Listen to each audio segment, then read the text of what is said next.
Hi everyone, welcome back to the channel. और आज हम बात करने वाले हैं नॉइज़ रिडक्शन पर। आई थिंक ये इशू हम सब फेस करते हैं और वाइल्ड लाइफ में बहुत कॉमन है। लाइट लो रहती है और हाई आईएसओ पे बहुत कॉमनली शूट करना पड़ता है। सो आज मैं आपको बताने वाली हूँ मेरा नॉइज़ रिडक्शन का क्या तरीका है।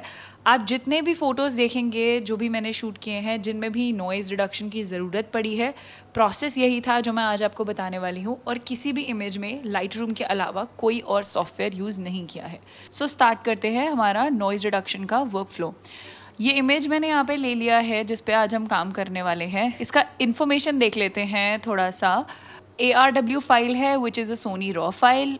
कॉपी 3 इसलिए क्योंकि इसकी वर्चुअल कॉपी मैंने बनाई है। एग्जिफ डिटेल्स इसके हैं कि ISO 4000 पे शूट हुआ है, f3.5 था और शटर स्पीड 1/320 थी। ऑब्वियसली 4000 की वजह से थोड़ा सा नॉइज़ है बैकग्राउंड में और दो स्टॉप्स अंडर एक्सपोज भी किया गया है, इसीलिए थोड़ा ज़्यादा नॉइज़ आपको दिख रहा है बैकग्राउंड में। अदरवाइज़ अल्फा 1 में 4000 पे इतना नॉइज़ नहीं आता है। राइट साइड पे आप देख पा रहे हैं द आफ्टर इमेज, जिस पर जो भी हम चेंजेस करेंगे वो इस इमेज पे एप्लीकेबल होंगे, इस इमेज पे दिखेंगे। And this is the before part of the image जो कि आपका ओरिजिनल इमेज है। जब आप लाइट रूम में इमेज को खोलेंगे तो आपको सीधा डिटेल पैनल पर जाना है और डिटेल पैनल में ही हमारा सारा नॉइज़ रिडक्शन का काम होगा। ऊपर जो पहला पैनल है, जो पहला सेक्शन है, वो आपको मिलेगा शार्पनिंग सेक्शन, जिसे यूज़ करके हम इमेज की डिटेल्स एनहांस करेंगे, शार्पन करेंगे इमेज को। और सेकंड पैनल जो हमें मिलेगा वो होगा नॉइज़ रिडक्शन का पैनल, जिसमें पहला जो सेक्शन है लुमिनेंस नॉइज़ रिडक्शन का है, यानी कि जो भी वाइट्स एंड डार्क्स की आपकी नॉइज़ क्रिएट होती है इमेज में वो रिड्यूस करने के लिए। और सेकेंड वाला है कलर नॉइज़ रिडक्शन के लिए। अब हम पैनल्स को एक एक करके देखते हैं और डिटेल में बात स्टार्ट करते हैं। सबसे पहले दो तरीके हैं, या तो आप पहले नॉइज़ रिडक्शन कर लीजिए और फिर शार्पनिंग कीजिए, या फिर आप शार्पनिंग कीजिए और फिर नॉइज़ रिडक्शन कीजिए। ये डिसाइड कैसे करना है कि पहले शार्पनिंग करनी है या नॉइज़ रिडक्शन? मेरा रिकमेंडेशन ये है, एपरेंट एरर देखिए। अगर पिक्चर में बिल्कुल डिटेल्स नहीं है, अगर सब्जेक्ट में बिल्कुल डिटेल्स नहीं है, तो शार्पन करके पहले थोड़े डिटेल एनहांस किए जा सकते हैं और फिर नॉइज़ रिडक्शन की जा सकती है। और अगर डिटेल सफिशेंट हैं और नॉइज़ भी ठीक ठाक बैकग्राउंड में है तो पहले हम नॉइज़ रिडक्शन पे काम करके फिर शार्पनिंग पे आ सकते हैं। वीडियो में मैं कॉन्जिक्यूटिवली एक एक पैनल यूज़ करके आपको बताऊंगी कि हर पैनल का क्या यूज़ है। नॉइज़ रिडक्शन स्टार्ट करने से पहले नॉर्मली इमेज को जूम इन कर लीजिए। इतना जूम इन कीजिए कि आपको सब्जेक्ट दिख रहा हो, मेन एरिया दिख रहा हो इमेज का जहाँ पे आपको ज़्यादा डिटेल्स चाहिए, और सफिशेंटली बैकग्राउंड भी दिख रहा हो। पहला पैनल जो है वो है अमाउंट। अमाउंट आपको बताएगा कि आपका इमेज कितना शार्पन होगा। बेसिकली लाइटरूम कॉन्ट्रास्टी एरियाज देखेगा इमेज के और एजेस के आसपास जो शार्पनिंग है उसको इन्हांस कर देगा। यहाँ पे आप देख सकते हैं एजेस और जो भी कॉन्ट्रास्टी एरियाज हैं इमेज के, शार्पनिंग से वो इन्हांस हो रहे हैं। ऑब्वियसली नॉइज़ भी बढ़ रहा है, ये एक इशू है जो शार्पनिंग के टाइम पे आएगा। जब हम अमाउंट बढ़ाते हैं तो सब्जेक्ट पे डिटेल्स बढ़ जाते हैं, पर ऑब्वियसली आपको बहुत सारा नॉइज़ भी दिखेगा।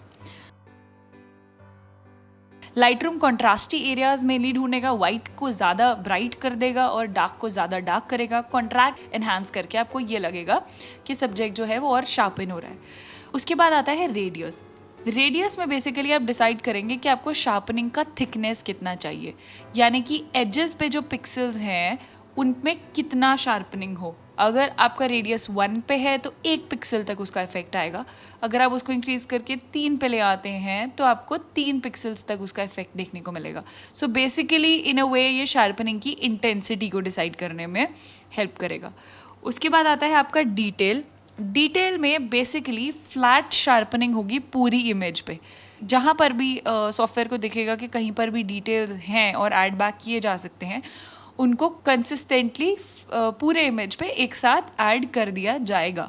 ऑब्वियसली इससे भी नॉइज़ इंक्रीज होगा। हमारा आइडिया ये है कि हमें सारे टूल्स को थोड़ा बहुत बैलेंस करना है और ओवरडू नहीं करना है, अदरवाइज इमेज बहुत अगली लग सकती है। इस इमेज के अंदर मैं अमाउंट ऑफ शार्पनिंग जो है वो 70 के आसपास रखने वाली हूँ। रेडियस जो है वो थोड़ा सा कम करने वाली हूँ, लेट्स कीप इट अराउंड 1.5।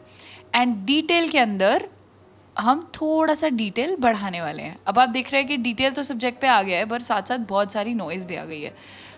इसके लिए हम यूज़ करते हैं हमारा बहुत इंपॉर्टेंट टूल जो कि है मास्किंग टूल। मास्किंग टूल के अंदर क्या होगा कि एरियाज जिनमें डिटेल नहीं है वहाँ से शार्पनिंग रिमूव हो जाएगी। अब इसके साथ साथ मैं आपको इंट्रोड्यूस करने वाली हूँ एक बहुत ही इंपॉर्टेंट की, ऑप्शन या ऑल्ट। ऑप्शन हो गई मैक में और ऑल्ट हो गई विंडोज़ में। ऑप्शन को जब आप प्रेस करेंगे और आप मास्किंग इंक्रीज करेंगे तो सबसे पहले आपको पूरा फ्लैट वाइट दिखेगा स्क्रीन। इसका मतलब यह है कि शार्पनिंग जो है वो पूरी इमेज पे अप्लाई हुई है। जब आप मास्क को इंक्रीज करेंगे तो आपको कुछ ब्लैक एरियाज दिखने शुरू होंगे। इसका मतलब ये है कि ब्लैक एरियाज में शार्पनिंग का इफेक्ट नहीं है और वाइट एरियाज में शार्पनिंग का इफेक्ट है। तो जब मैं मास्क करूँगी तो जहाँ पर भी डिटेल नहीं है वहाँ से शार्पनिंग का इफेक्ट लाइट रूम अपने आप निकाल देगा और वाइट एरियाज़ में यानी कि एजेस में वो शार्पनिंग का इफेक्ट रहेगा। ऑब्वियसली जो जितने भी पैनल्स हैं उनको थोड़ा सटल तरीके से यूज़ कीजिए, ओवरडू मत कीजिए, अदरवाइज इमेज डर्टी लग सकती है। But just to see the effect आप ऑप्शन को प्रेस करेंगे और आपको प्रॉपरली सबका इफेक्ट विजिबल होगा। अभी डिटेल पैनल में भी देखिए यूनिफॉर्मली वो पूरे तरीके से डिटेल बढ़ा रहा है और रेडियस में देखिए एजेस जो है वो ज़्यादा डीपन हो रहे हैं, ज़्यादा पिक्सल्स तक उसका इफेक्ट आपको देखने को मिल रहा है। और उसी तरीके से अमाउंट में जो ओवरऑल अमाउंट है शार्पनिंग का वो इंक्रीज़ हो रहा है। कंट्रास्टी पार्ट में जो है वो डिटेल्स ज़्यादा जा रहे हैं आपके। उसके बाद आता है आपका मास्किंग। एंड अगेन मास्किंग का इफेक्ट आपने देख लिया है कि बैकग्राउंड में, let me zoom out, background में जो ब्लैक एरियाज हैं वहाँ पर डिटेल्स जो है वो ऑटोमेटिकली लाइट रूम निकाल रहा है और जितने भी एजेस हैं हमारे टाइगर की स्ट्राइप्स हैं, मुस्टैशेस हैं, नोज़ का एरिया है, उसके अंदर जो डिटेल्स हैं वो प्रिजर्व हो रहे हैं। मास्किंग कितना अप्लाई करना है इसका कोई स्ट्रेट जैकेट फॉर्मूला नहीं है। Obviously image to image depend करेगा और आपकी रिक्वायरमेंट पर डिपेंड करेगा। उसके बाद हम आते हैं नॉइज़ रिडक्शन में। ये हमारा मेन काम है।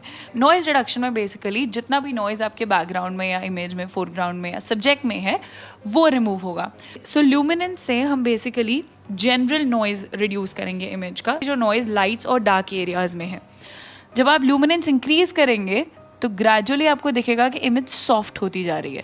ऑब्वियसली क्योंकि नॉइज़ रिडक्शन जो है वो आपकी इमेज से डिटेल्स को भी निकाल देता है। That is one of the reasons कि हमने पहले शार्पन करके इमेज में डिटेल्स क्यों डाले हैं।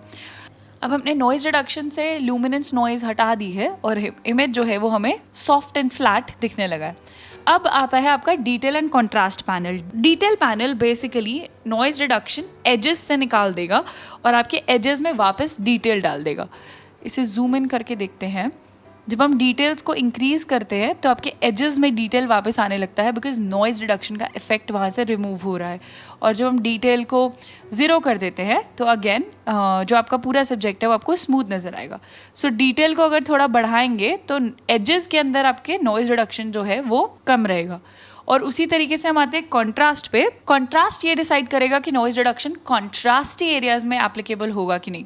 तो जब आप कॉन्ट्रास्ट को बढ़ाएंगे कॉन्ट्रास्टी एरियाज़ में वापस डिटेल्स ऐड हो जाएंगे बिकॉज वहाँ से नॉइज़ रिडक्शन का इफेक्ट निकल जाएगा। उसके बाद आता है कलर पैनल। कलर पैनल आपको कलर नॉइज़ रिमूव करने में हेल्प करेगा। सो जब आप कलर को इंक्रीज़ करेंगे तो बैकग्राउंड में जितना भी कलर नॉइज़ है वो ख़त्म हो जाएगा। जब हम ज़ीरो पे है तो ये है और जब हम कलर नॉइज़ को रिमूव कर देते हैं तो ये है इफेक्ट। बेसिकली कलर आपके बैकग्राउंड से कलर नॉइज़ निकाल देगा और जितने भी इमेज में डर्टी ब्लॉब्स बन जाते हैं कलर के उसको फ्लैटन आउट करने में हेल्प करेगा। उसके बाद आता है आपका डिटेल पैनल और ये डिटेल पैनल भी ऊपर वाले डिटेल पैनल की तरह ही काम करता है। ये बेसिकली कलर नॉइज़ रिडक्शन जो है वो डिटेल्ड एरियाज़ में से निकाल देगा, एजेस में से निकाल देगा। तो डिटेल से आप कंट्रोल कर पाएंगे कि आपके एजेस पे कितना कलर नॉइज़ रिडक्शन हो रहा है। सो जूम इन करके देखते हैं और डिटेल थोड़ा इंक्रीज़ करते हैं। यहाँ पर आपको इसका इफेक्ट देखने को मिलेगा। जब मैं डिटेल रिमूव करती हूँ तो यहाँ पर कलर नॉइज़ नहीं है, बट जब मैं डिटेल ऐड बैक करती हूँ तो यू कैन सी यहाँ पर आपको कलर नॉइज़ देखने को एजेस पे मिलेगा, वापस आ जाएगा। सो इसको हम थोड़ा कंट्रोल्ड वे में यूज़ करेंगे बिकॉज हमारे सब्जेक्ट के एजेस पे कलर नॉइज़ है, तो इसको मैं अराउंड 30 रखने वाली हूँ। And then finally you have smoothness. Smoothness basically आपके कलर को बैकग्राउंड में ब्लेंड करेगा। तो अगर कोई ऐसे एरियाज़ हैं, फॉर एग्जांपल इस इमेज में ये एरिया देखते हैं हम, यहाँ पर अगर हम स्मूथनेस इंक्रीज़ करते हैं तो जितना भी कलर ब्लॉब बैकग्राउंड में आपको दिख रहा था वो स्मूदन आउट हो जाएगा और आपस में ब्लेंड हो जाएगा। मैं आपको वैल्यूज़ 100% करके इसलिए दिखा रही हूँ ताकि आपको इफेक्ट नज़र आए। यूजुअल कॉर्स में हम 100% नहीं यूज़ करते हैं बिकॉज वो बहुत ज़्यादा आर्टिफिशियल लग सकता है। हाँ, कुछ इमेजेस में अगर आपको लगता है कि ज़रूरत है तो then it's a different thing. So जब आप स्मूथनेस को अप्लाई करेंगे तो आप देख सकते हैं बैकग्राउंड के अंदर जितने भी कलर आर्टिफैक्ट्स क्रिएट हो रहे थे, स्ट्रेंज मार्क्स क्रिएट हो रहे थे, वो सब भी रिमूव हो रहे हैं।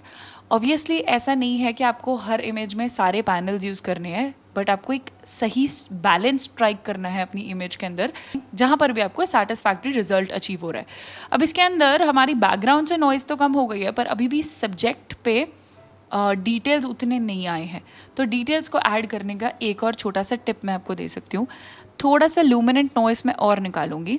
अब सब्जेक्ट पे वापस डिटेल ऐड करने के लिए हम मास्किंग में जाएंगे और लाइटरूम ने एक इंटरेस्टिंग मास्क ऐड किया है सिलेक्ट सब्जेक्ट का। इसको थोड़ा सा करेक्ट कर लेने के बाद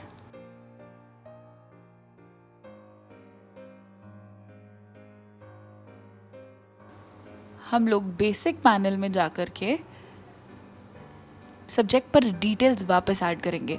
अगर आप नॉइज़ को towards the minus side move कर रहे हैं, इसका मतलब ये है कि आप सब्जेक्ट से नॉइज़ रिडक्शन का इफेक्ट हटा रहे हैं और उसको वापस शार्पन कर रहे हैं। तो हमने डिटेल पैनल से बैकग्राउंड का नॉइज़ निकाला है और अब हम सब्जेक्ट को सिलेक्ट करके सब्जेक्ट पर डिटेल्स वापस ऐड कर रहे हैं बिकॉज हम इससे नॉइज़ रिडक्शन का इफेक्ट रिमूव करना चाहते हैं।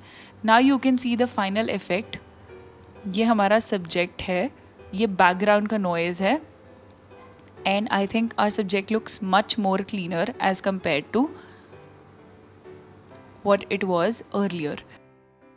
Thank you so much for watching और मुझे बताना मत भूलिएगा कि वीडियो हेल्पफुल था या नहीं।